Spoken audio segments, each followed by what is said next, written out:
Muy buenas noches amigos del Círculo de Cine, Miguel Contreras Torres. Hoy es jueves 30 de enero de 2025, 10 de la noche con 4 minutos.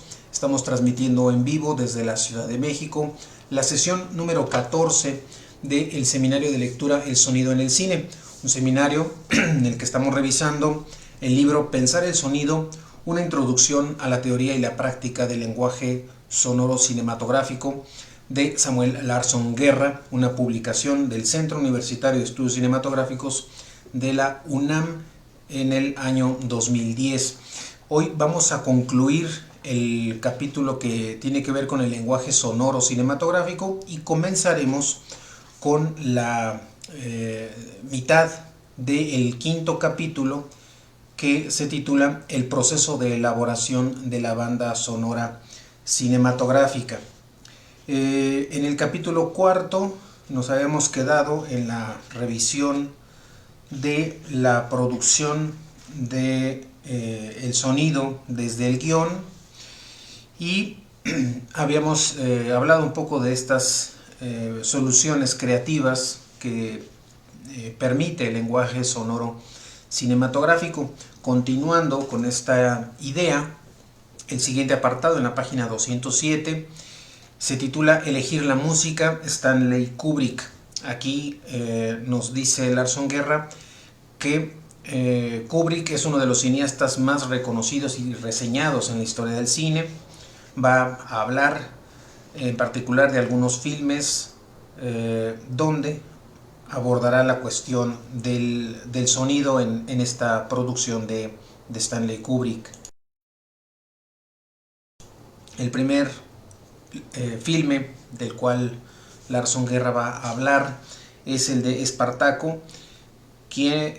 cuya película es la que más música tiene en nuestra lista, una lista que presenta, por cierto, Larson Guerra en la página 209, donde en esta tabla comparativa nos presenta la música que utiliza Stanley Kubrick en sus películas, mostrándonos el año, la duración total, la duración de la música, qué porcentaje de música está presente, cuál es diegética, preexistente, original, también el tiempo de silencio y su porcentaje de silencio. A partir de esta tabla va a ir presentando algunas de sus principales características. Nos dice entonces que esta lista, que es la que más música va a tener, es la película Espartaco, con la obra original de Alex North. Aunque siempre usó bastante música, nunca lo hizo tanto como cuando estuvo inserto en el modelo industrial. La tendencia de Kubrick fue hacia el uso de música preexistente, y en el caso de Espartaco se trata de una película que ha envejecido junto con su música, cosa que no puede decirse del resto de sus películas, muchas de las cuales siguen siendo paradigmáticas en sus respectivos géneros. La música se va a convertir en parte indisoluble de la narrativa y del estilo fílmico, y es importante recalcar, dice Larson Guerra, el carácter estradiegético de la música, aunque hay momentos en que la música pareciera ser parte de la diégesis.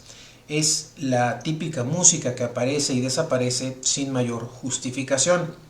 El siguiente filme que va a abordar Larson Guerra es Lolita, quien en este filme hay un uso preponderante de la música original, escrita y arreglada por Nelson Riddle, y en esta película Kubrick va a aprovechar todas las oportunidades para introducir música que pertenece al universo de los personajes. El resto de la música diegética es de tipo ambiental, es decir, es una música cuya fuente de emisión no es evidente a cuadro, pero que se ajusta a lo que naturalmente podría estarse escuchando en los sitios donde ésta está apareciendo. En la página 210 continúa Larson Guerra diciendo que podemos percibir una mayor integración de la música a la narrativa y mayor confianza en la eficacia de la película sin el apuntalamiento musical normalmente exigido por los productores en el cine industrial. En el caso de la película Doctor Insólito o Cómo aprendí a no preocuparme y amar la bomba, se trata de una película menos musicalizada en la que Kubrick presenta la mayor parte de la música como variaciones sobre un mismo tema. La música original está compuesta y dirigida por Laurie Johnson, y esta obra, esta música que se oye sobre prácticamente todas las secuencias del bombardero B-52 en su camino hacia Rusia, mientras que las otras piezas son dos canciones para créditos iniciales y finales, la primera en un arreglo instrumental y la segunda cantada. La única música diegética será un jazz que se escucha en una radio de transistores. La poca música utilizada queda perfectamente integrada a la narrativa a pesar de ser extradiegética. Las dos canciones ofrecen un contraste con la temática de guerra y destrucción. En particular, el jazz de la radio es un elemento disruptivo dentro de la trama. La música instrumental nos va a remitir a las connotaciones antibélicas de la canción original en la que se basa. A continuación va a hablar de la película 2001 Odisea del Espacio, quien la destaca como un uso exclusivo de música preescrita, en la que la música es toda extradiegética, exceptuando un breve fragmento de música diegética como parte de una emisión de la BBC que se escucha en la nave.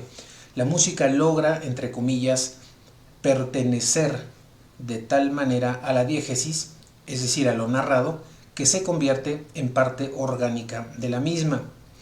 Algunas de las obras que se pueden escuchar en 2001 Odisea del Espacio está Así habló Zaratustra de Richard Strauss, que con su carácter evocativo de una fuerza vital ascendente, con connotaciones humanistas de dimensiones épicas, la hacen integrarse al espíritu filosófico mismo de la película. En la página 211 menciona otra obra fundamental en esta película de 2001 Odisea del Espacio. Se trata de Danubio Azul de Johann Strauss, que con la cadenciosa elegancia que se acopla a la danza espacial nos va a mostrar una sobriedad muy importante, como también la presencia muy sobria de la música de Khachaturian a partir de la suite para ballet Gayané, que introduce la soledad de la inmensa nave en el espacio. La música de György Ligeti, llamada Atmósferas, se convierte en parte integral de la eficacia narrativa y la fuerza expresiva de la película. Las sonoridades orgánicas, como enjambres de voces, funcionan como una actividad de la sinapsis en el cerebro, una eclosión de la conciencia, como la actividad de una conciencia cósmica, o también como el misterio insondable de la creación. En 2001, Kubrick logra una integración tal de la música que funde por completo los polos de lo audiovisual. La música provee de sustancia, de sentido, de comunicación directa, de conceptos abstractos, al flujo de la trama relativamente sencilla en sí misma.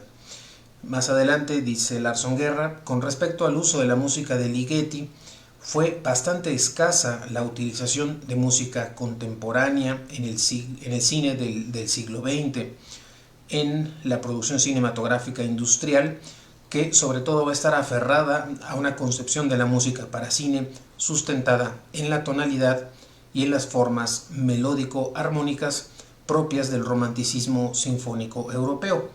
Aquí Kubrick va a romper esta concepción funcionalista y estilística institucional utilizando compositores contemporáneos como György Ligeti, Krzysztof Penderecki, Dmitri Shostakovich y Béla Bartók, así como piezas originales de Benny Carlos, Abigail Mead y Jocelyn Puck.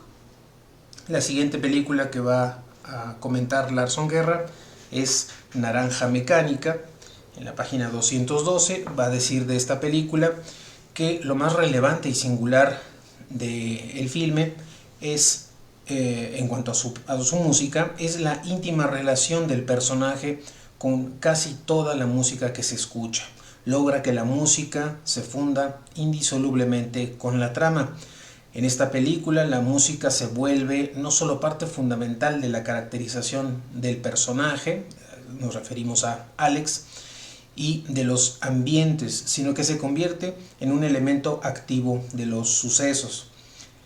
La siguiente película que va a revisar es Barry Lyndon, en donde la música se acerca a las proporciones cuantitativas de Espartaco.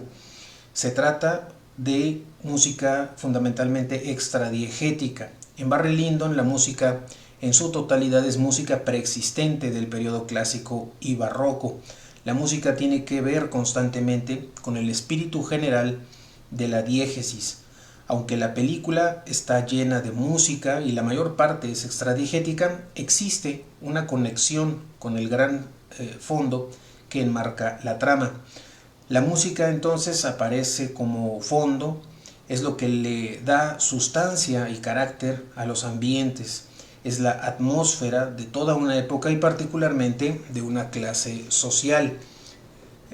Vamos a encontrar en ciertos momentos el conjunto de la música cómo se convierte en un elemento inseparable del estilo y la esencia dramática de Barry Lyndon. Por las propias características, tanto estilísticas como formales, de la música del periodo que está retratando la película de Barry Lyndon, se trata de una expresión musical desdramatizada, que no subraya particularmente los sucesos de la trama, no ahonda en la evocación de las más bajas pasiones humanas. La música de Barry Lyndon se mantiene en su carácter más equilibrado y apolíneo, en el sentido de esta dualidad de categorías de lo apolíneo y lo dionisiaco, como un telón de fondo en tanto indiferente al drama que vive el protagonista. La siguiente película que comenta Lars Guerra es El Resplandor. Dice que en esta película constatamos la preferencia que tiene Kubrick por la música preescrita y por compositores del siglo XX. Contó también con la colaboración de Wendy Carlos y sus sintetizadores. El resto de la música será Ligeti, Bartók y Penderecki. En El Resplandor se trata de una película de Kubrick con más música, la mayoría extradigética, y en la cual la conexión de la música con la trama se da a partir del suspenso y la tensión emocional que emana de la música elegida.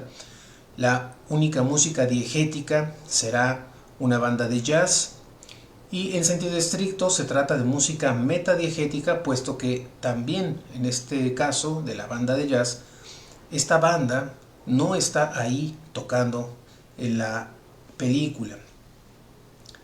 Por otro lado, va a hablar de la película Cara de Guerra, que vuelve a disminuir aquí el porcentaje de música usada, pero crece la proporción de música original.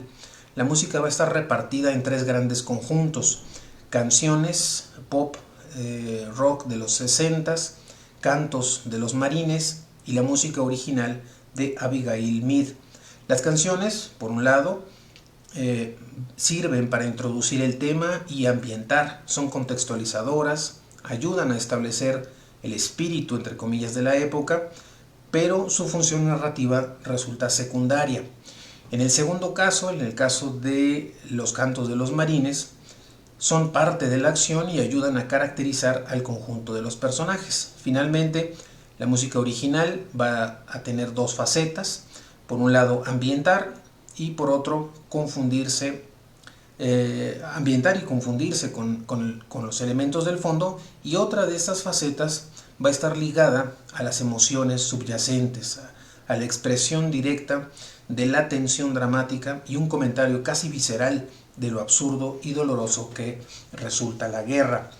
En la página 214 dice sobre esta misma película, Cara de Guerra: Larson Guerra lo siguiente: me da la impresión de que en Cara de Guerra hay un cuidado deliberado por evitar que la música, entre comillas, suavice las aristas del tema tratado, o porque convierta las escenas en algo espectacular o en celebraciones involuntarias de lo bélico. Más adelante, Larson Guerra va a hablar sobre Ojos bien cerrados. Dice de este filme que utiliza mayor porcentaje de música diegética, mantiene la predilección por la música preescrita, sobre todo la obra de Ligeti y Shostakovich, y la música original está a cargo de Jocelyn Puck, una compositora inglesa muy joven, y esta música pertenece al ámbito de lo social.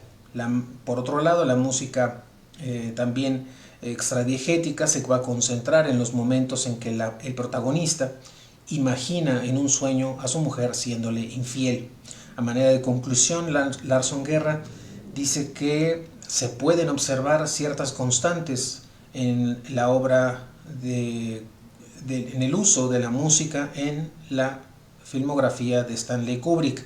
Primero de estas constantes es la ausencia de una fórmula, y en segundo lugar, una compenetración de la música con el resto de los elementos fílmicos. El siguiente apartado de este capítulo cuarto de El lenguaje sonoro cinematográfico se titula El silencio diegético. Aquí en este libro, en la página 214, Larson Guerra nos dice que el silencio diegético en el cine es prácticamente inexistente. Los silencios son relativos, es decir, cuando hablamos de silencios en el cine, en general nos estamos refiriendo a ambientes muy tenues.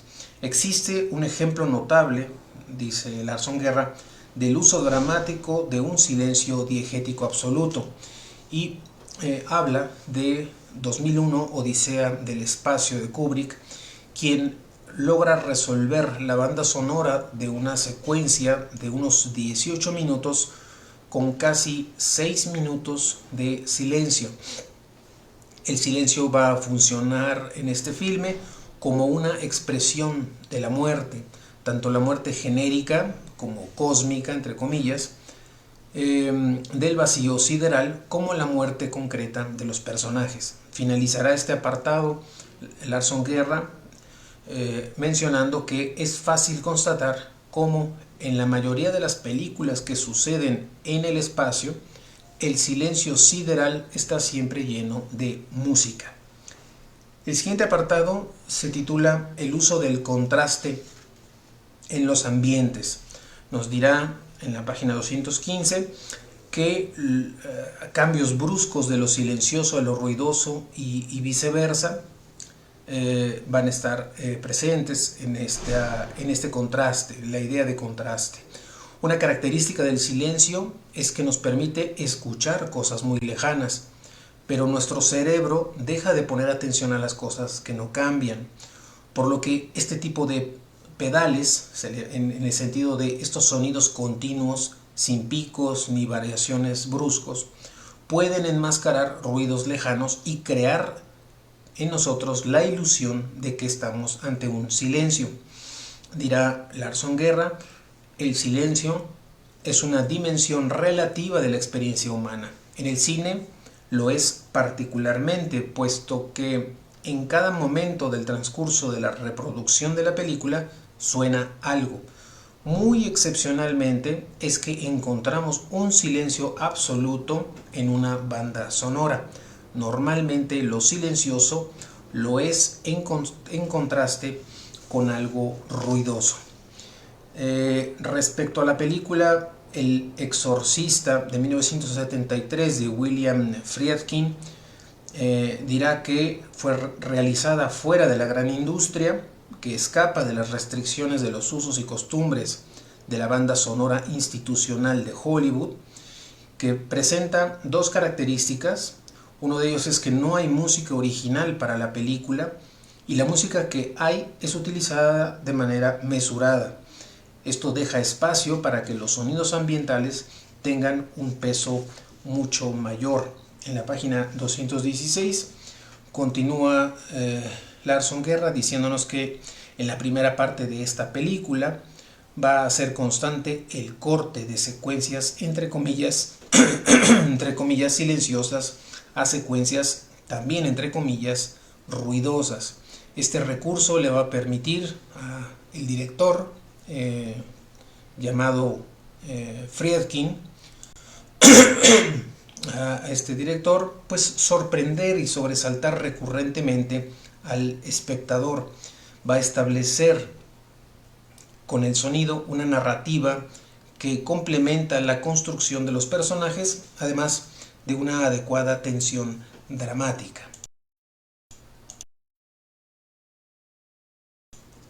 El siguiente apartado se titula El silencio y la música como gags.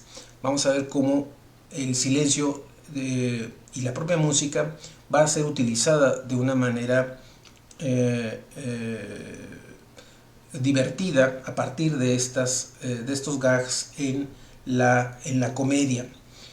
Habla en primera instancia de la película El profesor chiflado de 1963 de Jerry Lewis, y nos dice cómo el propio Lewis, como un profesor, como el profesor Julius Kelp, va a cruzar gestos y miradas, y durante 1 minuto y 20 segundos se mantienen en un tenso silencio roto por leves sonidos incidentales. El efecto va a ser una acumulación de risa contenida que finalmente estalla. En la misma escena, el profesor abre 2 veces su reloj de cadena, que provoca la irrupción de una música festiva sin ninguna justificación aparente. En ambos casos, este efecto cómico se va a obtener por exceso. El siguiente apartado se titula El gag sonoro. Nos dice Lars von Guerra que la comedia y la farsa van a ser 2 géneros en los que el uso creativo del sonido es fundamental para lograr los efectos cómicos y el tono general de ambigüedad realista. En particular nos va a hablar de la película Demasiado miedo a la vida o Plaf 1988 de Juan Carlos Tavio, en la que se utilizan gags para provocar la risa del espectador. En primer lugar, el sonido de los huevazos lanzados a la protagonista. El sonido resulta artificioso y efectista, por eso tiende a provocar nuestra risa. Es tan inverosímil y falso el sonido que nos reímos por eso mismo. Es tan identificable que funciona como motivo sonoro. Otro gag sonoro es el del auto de Ramón. Aquí el sonido de su motor es exageradamente explosivo y por lo tanto también cómico. La página 217 nos habla de cómo en esta película la referencia a ciertas insuficiencias y precariedades de la industria cinematográfica cubana convierte estas características, esas referencias en gags, lo que pudieran ser problemas reales técnicos o de producción. La música juega con los clichés del melodrama televisivo, obteniendo momentos de parodia, provocando risa en los momentos más sentimentales, entre comillas. El doblaje es utilizado como recurso cómico cuando el actor que representa a los burócratas personifica a una funcionaria y es doblado con una voz de mujer. El siguiente apartado se titula Cine sin palabras y va a hablar del filme Microcosmos de 1996 de Claude Nuritsani y Marie Perrault, que es un documental sin palabras. En esta obra, en este material, vemos cómo existen también documentales sin palabras, sin la voz narradora, pero que está sustentado en un uso constante de la música. Kayaniskatsi de 1982 de Godfrey Reggio, Baraka de 1992 de Ron Fricke, van a ser también ejemplos famosos de este tipo de filmes o de obras sin palabras. En el caso de Microcosmos, no renuncia a la música, abre la puerta a los sonidos incidentales, y un antecedente notable al género documental sin palabras será El territorio de los otros, de 1970, de FrançoisVel y Jacqueline Fano, una película francesa que presenta el mundo de los animales sin explicación hablada, sin explicación humana. La banda sonora realizada por Michel Fano va a destacar por este trabajo del sonidista francés. En esta obra utiliza todo tipo de sonidos, desde los más realistas y naturales a los más musicales y artificiales. Su montaje sonoro se va a sustentar en una continuidad emocional y conceptual. En la página 218 nos dice que otros ejemplos de cine de ficción sin palabras es una obra muy notable, que es La isla desnuda, de 1960, de Kaneto Shindo, un retrato de la vida de una pareja de campesinos y sus dos hijos en una isla. Todo en esta película se va a narrar a partir de las acciones de los personajes. La música se va a tratar de una sola pieza recurrente, desdramatizada. Y otro caso que destaca Lars von Guerra es el del mexicano Paul Leduc, quien va a tener una etapa entre comillas muda, en la que decide hacer un cine sin palabras, que se va a concretar en una trilogía formada por las películas Barroco 1989, Latino Bar 1991 y Dólar Mambo 1993. Recientemente la película Tuvalu de 1999 de Viet Helmer es un filme en la cual sí se habla, pero muy poco y en un estilo similar al de Jacques Tati, donde la palabra es solo un complemento de la acción y su función narrativa es mínima. Una película que prescinde casi totalmente de los diálogos es la película Vera, del año 2002, de Francisco Atié. Inmediatamente el resto de los elementos sonoros adquieren una importancia narrativa y expresiva de la que normalmente carecen. Adicionalmente, el universo extraordinario o fantástico de la película permite a lo sonoro alejarse del realismo, donde música y ambientes se confunden en una dialéctica de mutua transformación. El siguiente apartado se titula El sonido y el horror de la guerra. Aquí va Lars von Guerra a hablarnos de la película Ven y mira de 1985 de Elem Klimov. Dice que desde el muy particular punto de vista de Lars von Guerra, esta es la mejor película antibélica de todos los tiempos y su banda sonora una de las mejores en la historia del cine. La banda sonora, dirá Lars von Guerra, tiene como objetivo principal colocarnos adentro de la cabeza y el corazón del protagonista, es decir, en una perspectiva subjetiva de las violentas emociones y sensaciones a las que se ve enfrentado por la guerra. Cuando el protagonista de esta película es blanco de un bombardeo que lo deja sordo, esto va a dar pie a un momento de total subjetividad sensorial, un primer plano del personaje en lo que se escucha una capa de graves y un estridente tono agudo. La banda sonora se va a complementar con retazos de música y con la voz del propio protagonista escuchada a través de su propia sordera. Uno de los elementos sonoros más importantes de la película es este sonido pedal grave, este continuo sonido grave que corresponde a un elemento diegético. Este elemento es el avión alemán espía.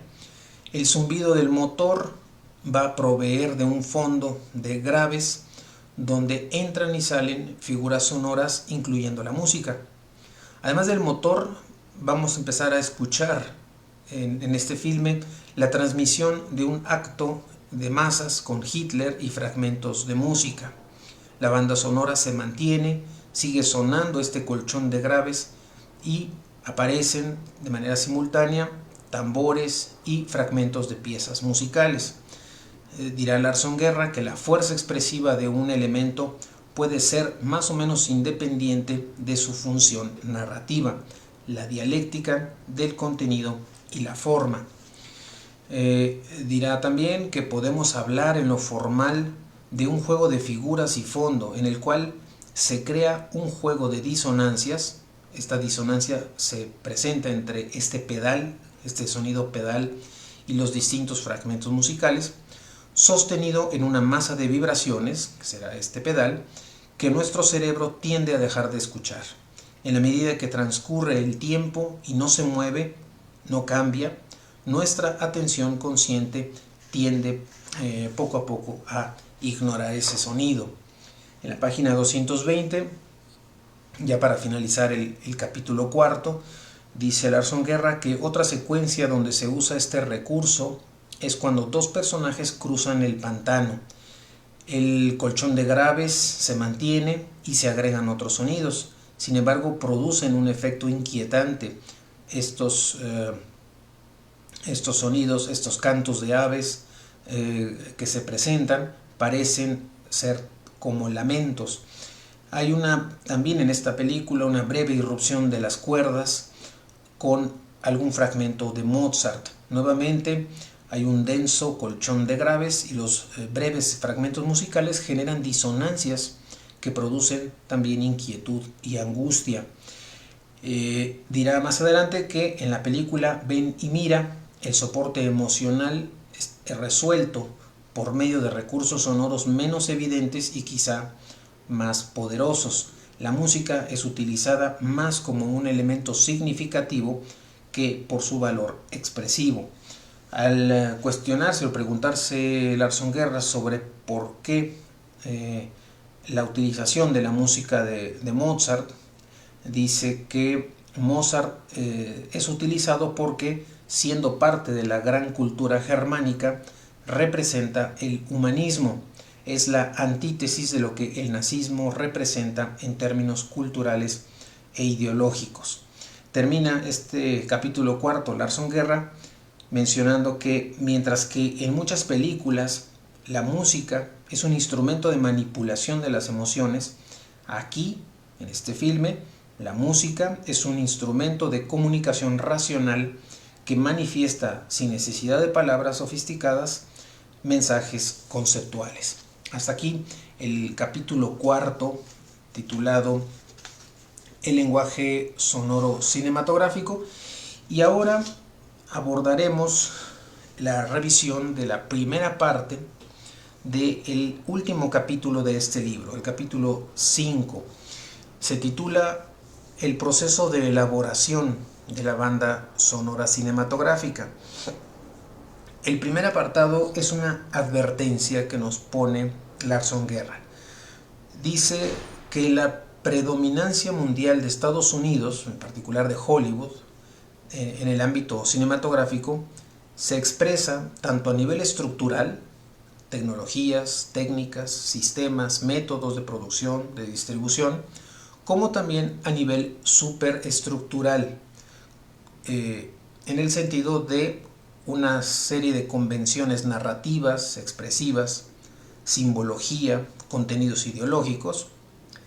Y bueno, cómo es que esta predominancia de Hollywood en el ámbito del cine es estructural, superestructural, y que no solo impone la tecnología y los medios de producción, sino también su estética cinematográfica, que está sustentada en el discurso implícito de sus historias, los clichés y estereotipos del American Way of Life, a través de personajes, valores y una estética que, más que reflejar la realidad, la construye desde su forma particular o peculiar también de ver el mundo. Existe un marco preestablecido de características que debe cumplir la banda sonora industrial. En la página 202 dice que esto tiene como resultado una monotonía estilística en cuanto a la dimensión sonora de la mayoría de las películas.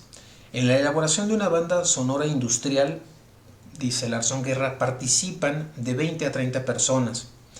En las cinematografías periféricas o en el cine independiente, el número de participantes difícilmente va a pasar de una decena. En algunos casos llega a ser un equipo mínimo de 3, un sonidista de rodaje, un editor de sonido y un ingeniero de mezcla. No es raro en nuestras cinematografías latinoamericanas que la misma persona realice las 3 funciones. El sonidista en México hace un cine todavía más artesanal que industrial, aunque la tecnología sea prácticamente la misma. Los recursos para elaborar la banda sonora de una película mexicana no permiten la implementación integral del esquema industrial al estilo Hollywood.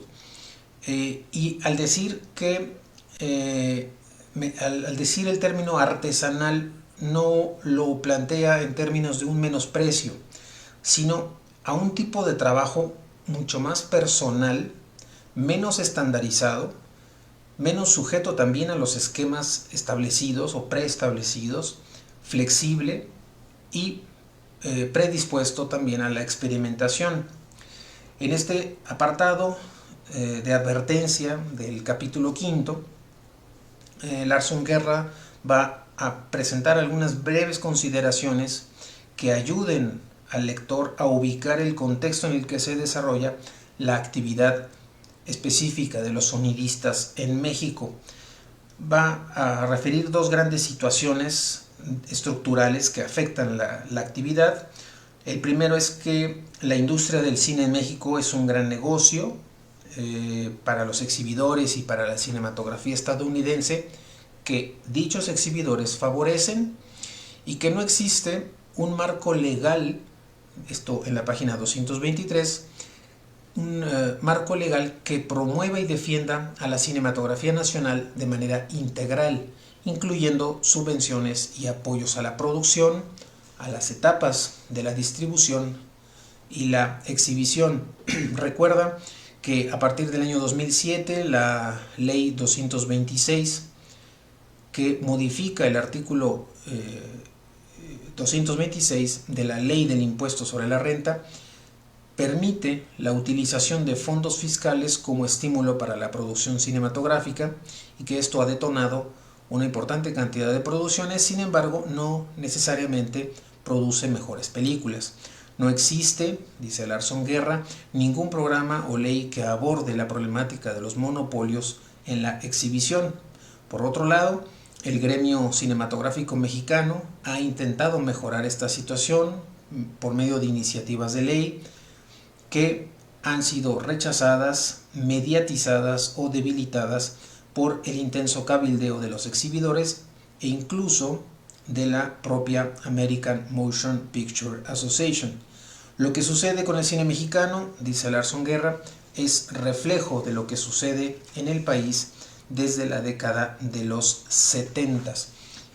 Continúa en la página 224 mencionando que este marco general de crisis estructural ha generado una industria cinematográfica precaria y con muchas carencias y malformaciones propias del subdesarrollo. Es remota la posibilidad de vivir solo de hacer cine, dice Larson Guerra. Existe otra situación que también promueve mucho las diferencias y desigualdades en el gremio, y es que siempre ha habido películas estadounidenses que se filman en México y que en estas producciones suelen participar muchos mexicanos, pero para casi todos los oficios propios del cine, que tiene que ver con el momento del rodaje, pero normalmente dejan fuera de esta posibilidad de participación en los filmes norteamericanos que se que se filman en México, dejan fuera guionistas, directores, editores y sonidistas de postproducción, entre otros. Esto genera desequilibrios en los esquemas y las formas de trabajo, así como en los niveles salariales. Para el cineasta mexicano, dice Larson Guerra, es muy difícil ser objetivo acerca de su capacidad de comunicación con su público, pues este no existe, es una entelequia. La mayoría de las producciones en nuestro país no llegan a las 2 semanas de exhibición. El séptimo arte puede dividirse, dice Larson Guerra, en 3 grandes manifestaciones: ficción, documental y animación. A su vez, estas pueden dividirse en 2 categorías: cine de arte y cine comercial. En cuanto al llamado cine de arte, puede ser también etiquetado como cine de autor, cine experimental, cine de vanguardia, cine independiente, entre otros. En cuanto al cine comercial, puede ser descrito también como cine de entretenimiento, cine industrial, cine institucional, entre otros, dice Larson Guerra en la página 225. También comenta que adicionalmente esas manifestaciones y categorías no son excluyentes, puesto que pueden mezclarse y coexistir en una misma película. Larson Guerra cree que cada proyecto cinematográfico tiene sus propias necesidades y precisa ser abordado de manera específica y particular en lo conceptual y en lo práctico. Dirá también que toda actividad humana especializada genera su propio lenguaje, también especializado, pero que en el caso del cine mexicano este lenguaje está muy influido por el cine y la publicidad estadounidenses. Así que en el argot cinematográfico en México vamos a encontrar un uso considerable de anglicismos. El siguiente apartado se titula El diseño sonoro y nos dirá en la página 226 que este término de diseño sonoro es un término casi inexistente en el cine europeo y otras cinematografías. El concepto de diseño sonoro debe contemplar todos los aspectos que tienen que ver con la calidad técnica del sonido, pero cuya función principal es de índole creativa, artística o expresiva. Por lo tanto, implica una participación en el proceso completo de creación de la película. Menciona también cómo en Argentina se usa a veces el crédito de dirección de sonido, a lo que aquí estamos en este apartado mencionándolo como diseño sonoro. Finalmente, en este apartado dirá Larson Guerra, en la página 227, que él va a preferir usar el término de diseñador de sonido en el sentido de una dirección de sonido, es decir, de un sonidista creativo que participa a lo largo de todo el proyecto, dirigiendo al equipo de sonidistas, estos serían asistentes, editores, mixers, etcétera, que participan en la elaboración de la banda sonora. El siguiente apartado se titula Concepción de la idea cinematográfica. ¿Cómo se concibe en el cine la idea de una película?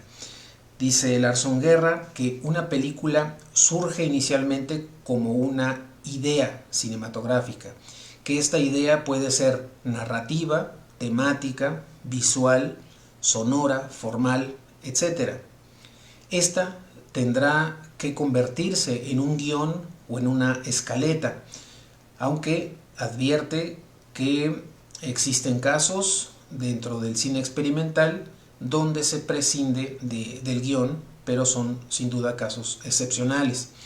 Según el tipo de proyecto, dice Larson Guerra, el aspecto sonoro de la idea cinematográfica será inexistente o tendrá ya un lugar destacado en la conceptualización. Existen directores que nunca se detienen a concebir el universo sonoro de su película y hasta el final del proceso todo lo que sucede sonoramente es el resultado incidental o, dice Larson Guerra entre paréntesis, accidental de lo que se ve. Por otro lado, van a existir directores que no dan por hecho lo sonoro y comienzan a preocuparse por él, por tener un buen sonido en términos técnicos. Dirá Larson Guerra en la página 228 que él puede afirmar que el estilo de una banda sonora está ligado directamente, primero, a la idea cinematográfica originalmente concebida y a la manera en que ésta se va concretando, primero como guión, después como película en sus tres etapas: preproducción, cuando el guión se convierte en un plan de trabajo y se hacen todos los preparativos para la filmación; la producción, que será el segundo momento, que es propiamente el momento del rodaje, cuando se filma lo planteado en el guión; y el tercero, que es la postproducción, cuando se edita y se finalizan todos los aspectos de la película. Dice Larson Guerra que la expresividad y creatividad sonoras en una película se deben en gran medida a la importancia dada por el director a este elemento dentro de su propuesta cinematográfica. El siguiente apartado se titula El guión cinematográfico, y en este sentido dirá que en el caso del aspecto sonoro de un guión, la cuestión es más confusa y compleja, porque las palabras mismas que utilizamos para referirnos al sonido no tienen por lo general la claridad y la especificidad de lo que usamos para referirnos a lo visual. En un guión se especificará un sonido a partir de su fuente emisora. La característica particular de cada uno de estos eventos sonoros queda indefinida hasta el momento de su concreción en algún momento del proceso. Casi inevitablemente, dice Larson Guerra, el proceso creativo de elaboración de una banda sonora suele ser un proceso más bien intuitivo, más sujeto a cambios en el proceso visual. El uso ya de las nuevas tecnologías digitales ha relativizado los conceptos. Uno de ellos es el de que la estética de la imagen se define en el momento de la producción. Actualmente, el papel de la postproducción en cuanto a la imagen es cada vez más importante y en ciertos casos resulta determinante para el terminado visual de una película. En la página 229 dice que la imagen se ha vuelto tan moldeable como lo fue el sonido desde muy temprano. Si analizamos películas con propuestas sonoras no convencionales, se puede detectar esta preocupación especial por el aspecto de las obras. La película se sustenta sonoramente con elementos planteados en el guión, directa o indirectamente, como elementos narrativos o expresivos. Pero muchas veces estos elementos o atmósferas sonoras no van a quedar descritos en el guión, pero van a ser ya parte orgánica de la concepción de la obra audiovisual por parte del autor. Mientras más atentos o sensibles al mundo sonoro sea un guionista o un director, advierte Larson Guerra, más capacidad tendrán de incluir elementos sonoros, ya sean narrativos o expresivos, en la construcción de sus historias y personajes. Finaliza el apartado diciendo que lo importante es intentar construir desde el guión un planteamiento audiovisual que ya sea sólido y orgánico. El siguiente apartado se titula La lectura del guión. Aquí dice que el trabajo del sonidista comienza con la lectura del guión y las primeras conversaciones con el director. En primer lugar, el sonidista lee el guión para conocer la historia, los personajes de la película. En segundo lugar, empieza a trabajar en el desarrollo de la propuesta sonora, ubica también posibles complicaciones técnicas, ubica los elementos sonoros explícitos e implícitos del guión, así como las particularidades que pueden presentar situaciones técnicas o artísticas complejas o bien que son inusitadas en cuanto a la realización sonora. Dirá Larson Guerra que los elementos sonoros explícitos del guión son aquellos que son mencionados de manera puntual y suelen ser el primer atisbo del estilo de banda sonora que se plantea en la película. Aquí vamos a encontrar en estos elementos sonoros explícitos anotaciones de sonidos básicamente narrativos. En la página 230 dice que este tipo de anotaciones suelen referirse a elementos subjetivos de la banda sonora, hablan de un estilo sonoro menos realista, y otro elemento explícito es la mención de obras musicales específicas. Por otro lado, los elementos sonoros implícitos, ya no explícitos, sino ahora implícitos del guión, son aquellos que sin ser mencionados surgen de manera natural del contexto de la acción dramática. Más allá de los atisbos estilísticos acerca de la banda sonora que se pueden encontrar en el guión, dice Larson Guerra, es probable que la propuesta o la idea sonora del director, si es que ésta existe, sea algo a desarrollarse y concretarse a lo largo de todo el proceso de elaboración de la banda sonora. Y particularmente va a hablar de el género de los musicales, que debido a que este género tiene la mayor parte de los elementos sonoros como música, pues van a estar presentes desde el propio guión, porque en el género del musical la música será la base misma sobre la que se tiene que construir la puesta en escena cinematográfica, el tono actoral, el ritmo de la narración visual. Por otro lado, en un guión convencional, para una película convencional, el elemento sonoro de mayor impacto expresivo y emocional, es decir, la música extradigética, el score, no aparece indicado en ningún momento. Es, en este caso, un elemento que se agrega al final del proceso de la postproducción fílmica. El siguiente apartado se titula La preproducción y nos dice que es la etapa en la que a partir del guión se establecen todas las necesidades, tanto artísticas como logísticas, locaciones, escenografías, elenco, equipo de trabajo, efectos especiales. Se genera un plan de rodaje que es resultado de factores tales como las restricciones presupuestales, la disponibilidad del elenco o de las locaciones, horarios, el trabajo con niños, con animales, etc. Es en esta etapa, dice Larson Guerra en la página 231, en la cual el sonidista se integra al proyecto y conoce el guión. Se va a hacer cargo solamente del sonido de producción, del llamado sonido directo, y no con el proceso de la postproducción. Dirá Larson Guerra que es recomendable que también el sonidista sea convocado de manera que pueda realizar el trabajo previo a la postproducción. El sonidista de rodaje debe leer el guión para evaluar las exigencias técnicas y artísticas que tiene la propia obra, saber el tipo de locaciones, la cantidad de actores que van a estar en determinado momento, los efectos especiales, la necesidad del playback, entre otros. Cuando el diseñador de sonido ha sido ya integrado al equipo, puede comenzar el trabajo, empieza a realizar registros de los ambientes y efectos para comenzar a integrar el archivo de sonidos originales para el proceso de la edición del sonido, hacer maquetas de atmósferas o efectos específicos a petición del director, también armar preselecciones de sonido a partir de diversas librerías de audio.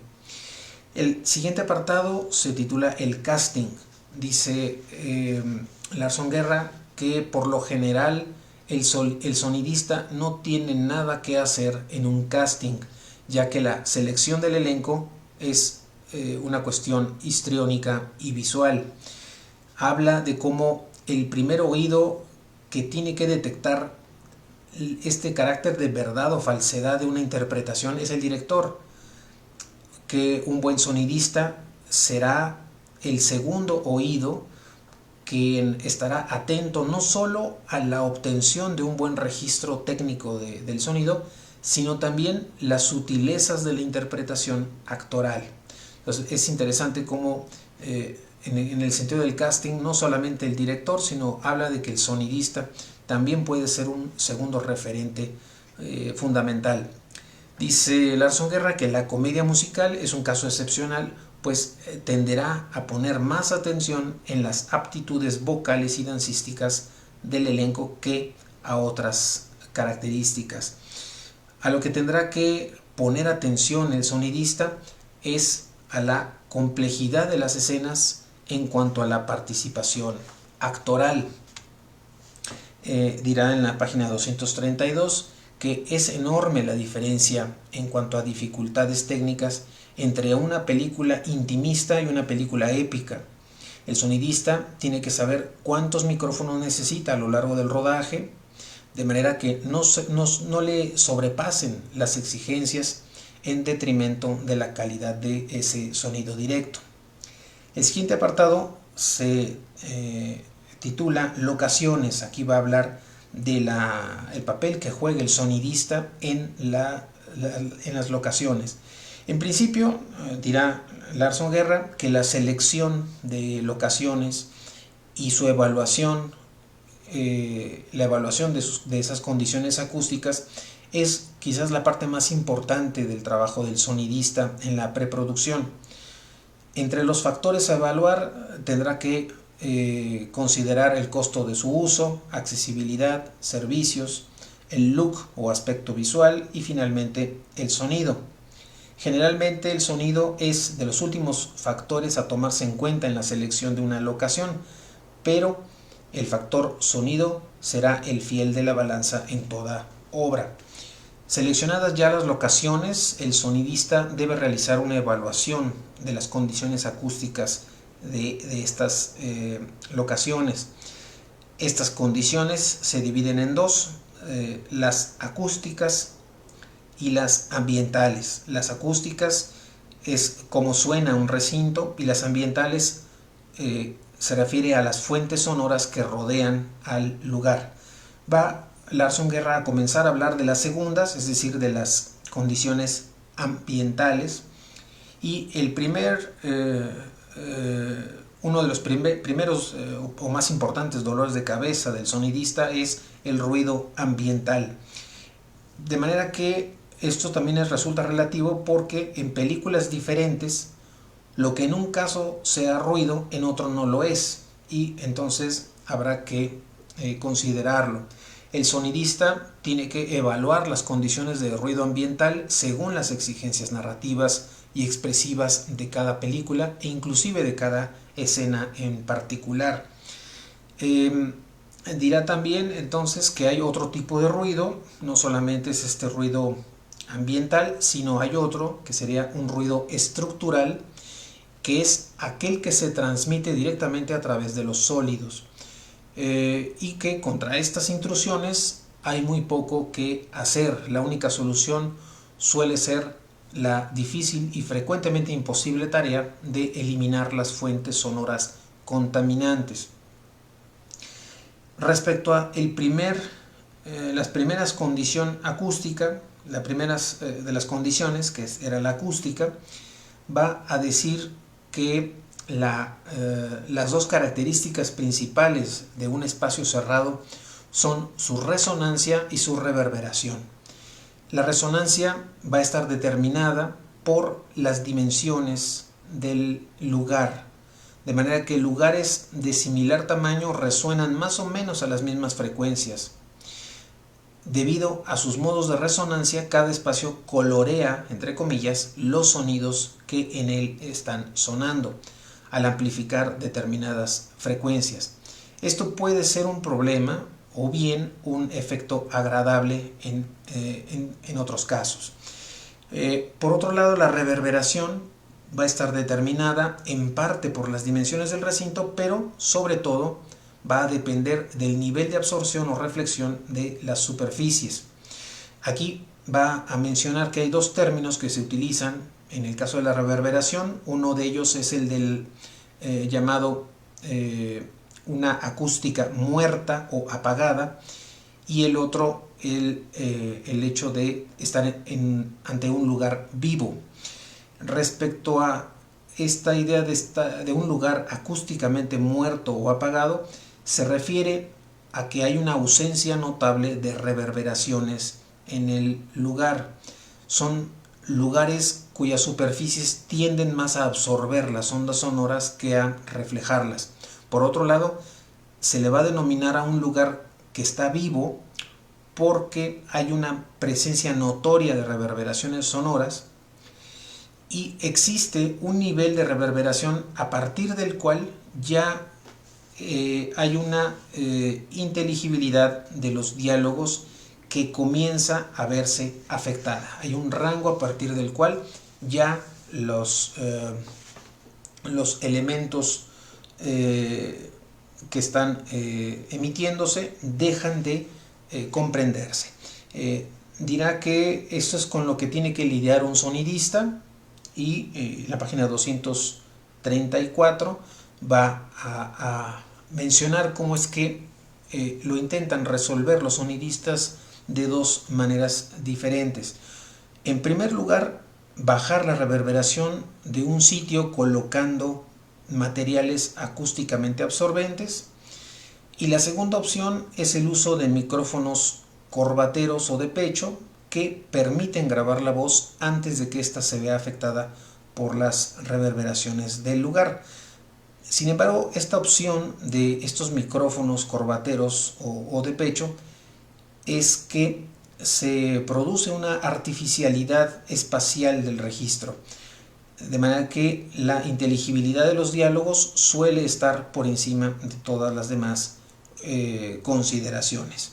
El siguiente apartado se titula Sonido guía o de referencia y menciona que saber que una locación no va a ser propicia para el directo, sabiendo esto, por un lado se debe de grabar un sonido guía o sonido de referencia donde se tengan todos los diálogos y los incidentales de la acción, a sabiendas de que no van a ser utilizables en la banda sonora final, precisamente porque la locación no es propicia para este sonido directo. Esto de grabar, de registrar un sonido directo sabiendo que no se va a utilizar es importante porque, en primer lugar, sirve para el doblaje de los diálogos. Va a servir como una referencia para los actores y para sincronizarlos. Y en segundo lugar, para el doblaje de incidentales, también como una referencia tímbrica y de sincronía. Por otro lado, en ocasiones, lo que era en principio un sonido guía puede también ser salvado y quedar como el sonido final de una escena, es decir, es como si fuera un material de respaldo que se tiene ahí por cualquier situación, de manera que inclusive este sonido directo, por mucho que o algún aspecto de la locación no permita esta calidad, todavía a partir de este sonido guía o sonido de referencia se pudiera rescatar algún diálogo, por ejemplo, o algún sonido ambiental. El siguiente apartado, muy breve de este capítulo quinto, se titula MOS y nos dice Larson Guerra que cuando un plano va a ser filmado sin sonido directo, tanto en la pizarra como en los reportes, queda calificado con estas siglas MOS. Nos dice que una toma solo debe ser MOS cuando es evidente que el sonido no va a servir absolutamente para nada, ni siquiera como guía. El siguiente apartado se titula Playbacks y nos va a hablar de cómo esta técnica, el playback como una técnica de sincronización de música con imagen, es de las más antiguas que se han utilizado en el cine.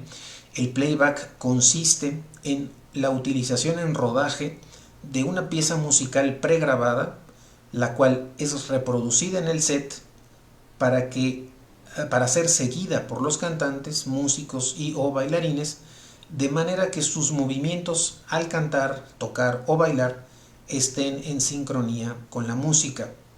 La utilización de esta técnica se debía en un inicio a la dificultad de poder registrar simultáneamente la imagen con el sonido. Actualmente el uso del playback musical sigue siendo utilizado en escenas que requieren una sincronía entre la imagen y la música, por ejemplo en los videoclips.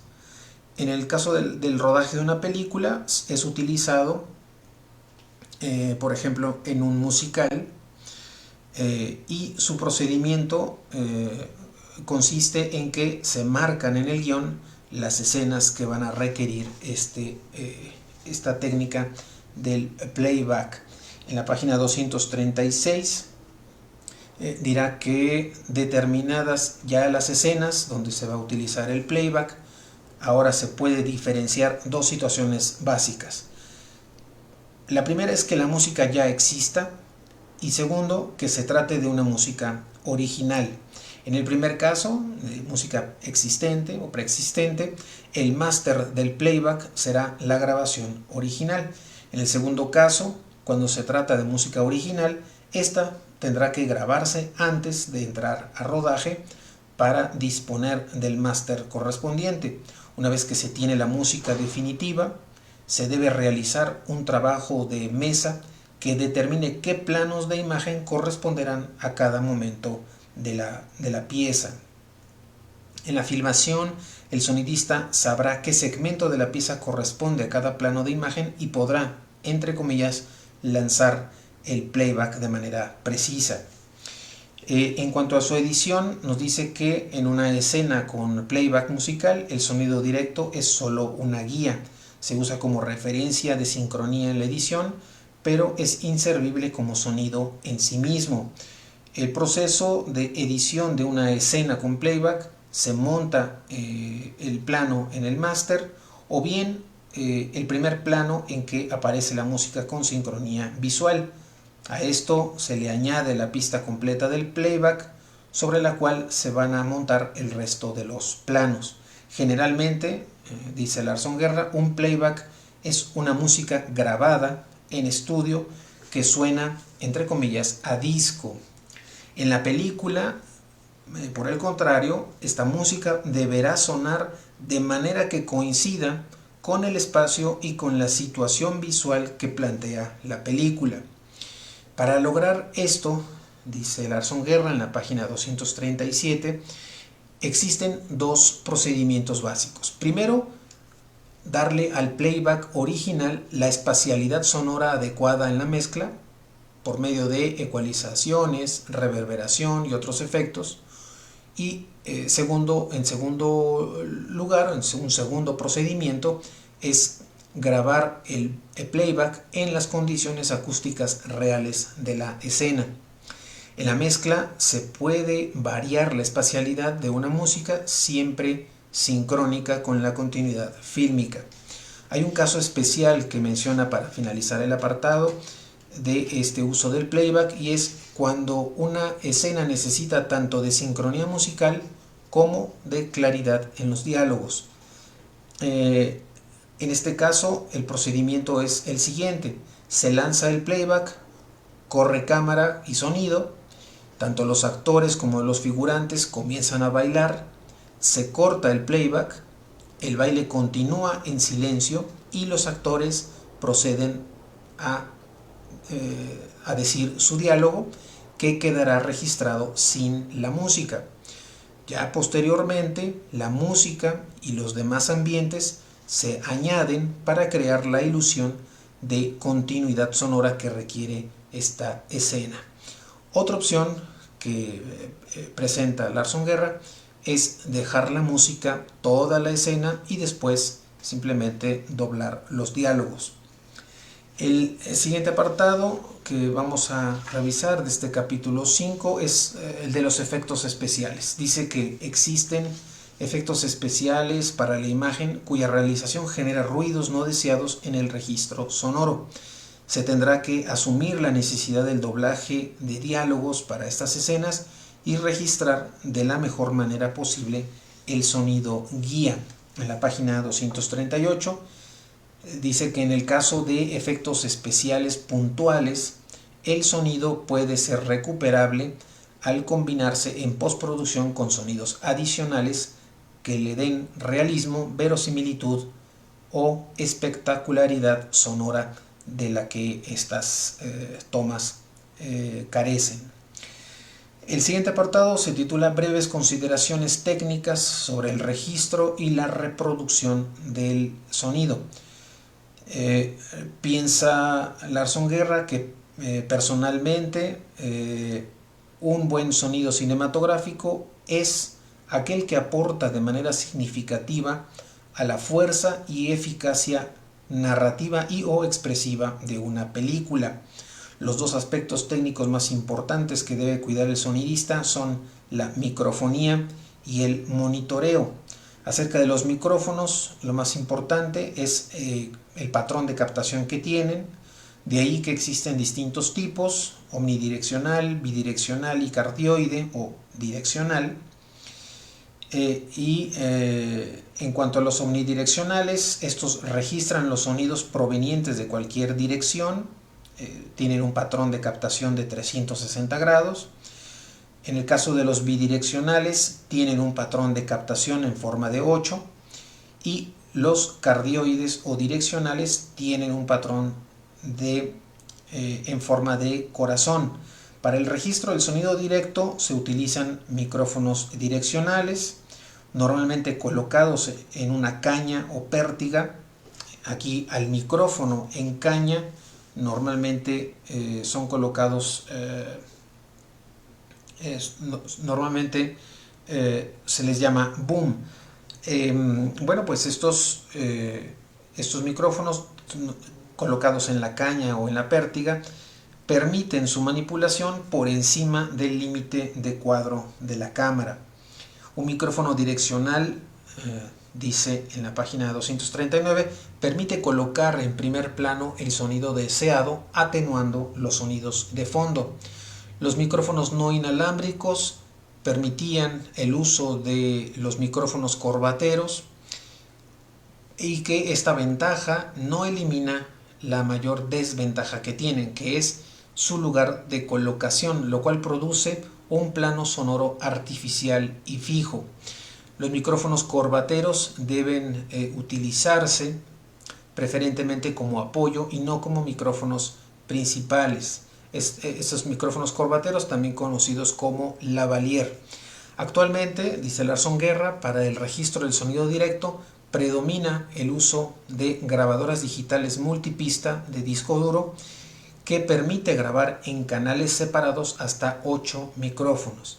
Antes de que llegaran este tipo de aparatos, el equipo estándar eran las grabadoras DAT o Digital Audio Tape, que eran en estéreo, en las cuales se acostumbraba grabar en un canal el boom o micrófono direccional en percha, y en el otro los micrófonos inalámbricos.